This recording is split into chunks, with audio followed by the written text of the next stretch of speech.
खबर इटावा से। पक्का तालाब स्थित केके डिग्री कॉलेज में सरदार पटेल की जयंती समारोह में शामिल होने पहुंचे सपा राष्ट्रीय प्रमुख महासचिव एवं राज्यसभा सांसद प्रोफेसर राम गोपाल यादव ने कार्यक्रम में शामिल होने के बाद मीडिया से बातचीत में केरल में ईसाई सम्मेलन में हुए बम ब्लास्टों पर रेल मंत्री अनुराग ठाकुर के हमास द्वारा हमला कराए जाने की आशंका के बयान के सवाल पर उन्होंने कहा, इन लोगों को केंद्रीय मंत्री होने के बाद भी जो संयम होना चाहिए नहीं है। सभी जांच एजेंसियां संस्थाएं इनके हाथ में है, लेकिन इनकी जांच कैसे होगी जब खुद सरकार के महत्वपूर्ण मंत्री इस तरह से पहले ही बयान देने लगेंगे? तो क्या फिर इसकी जांच निष्पक्ष हो सकती है? ऐसे बयान देने ही नहीं चाहिए। ये लोग देश हित की बात ही नहीं करते हैं। उन्होंने सरदार पटेल की जयंती पर केंद्र सरकार के उनके विचारों एवं रास्ते पर सरकार के चलने से सवाल पर कहा, यदि ये लोग सरदार पटेल के रास्तों पर चलते तो आज देश सोने का हो गया होता। ये तो सरदार पटेल के पैर की धूल के बराबर भी नहीं है।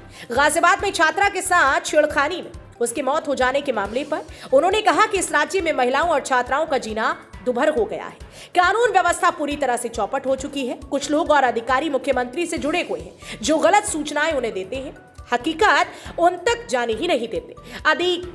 आरोपी के एनकाउंटर करने से सवाल पर कहा कि एनकाउंटर कोई सलूशन नहीं है। किसी को यदि पकड़कर मार दिया जाए तो वो हत्या है। आजम खान द्वारा अपनी जान को खतरा होने के सवाल पर राम गोपाल ने कहा कि सही कहा, आजम खान के साथ जितना अत्याचार हो रहा है कभी किसी पॉलिटिकल आदमी के साथ ऐसा नहीं हुआ। मीडिया द्वारा आजम खान के एनकाउंटर कराए जाने के सवाल पर कहा कि यदि उनका एनकाउंटर हुआ तो देश में वो होगा जिसकी कभी कल्पना भी नहीं की जा सकती। केशव प्रसाद मौर्य के बयान 2024 में वोट डालने के बराबर कुएं में वोट डालने जैसा है के सवाल के जवाब में राम गोपाल यादव ने कहा, जो बुद्धिमान लोग होते हैं वहां ऐसी ही बात करते हैं। सपा पीडीए की साइकिल यात्रा पर उन्होंने कहा, यह यात्रा पूरे इंडिया को मजबूत करने के लिए है। कह रहे हैं कि इसमें कहीं ना कहीं हमास के आतंकियों की संभावना जताई है और कांग्रेस विरोध नहीं कर रही है, तो कहीं मिली वगैरह ऐसा है। इन लोगों को केंद्रीय मंत्री होने के बाद भी जो संयम होना चाहिए और जो आपकी तो सारी संस्थाएं आपके हाथ में हैं, तो आप पहले यानी कोई जांच करे और कोई मंत्री इम्पोर्टेंट मंत्री कोई बयान देने लगे तो जांच निष्पक्ष हो सकती है। ये देने नहीं चाहिए। लोग कोई ये देश के हित की बात ही नहीं कर रहे हैं।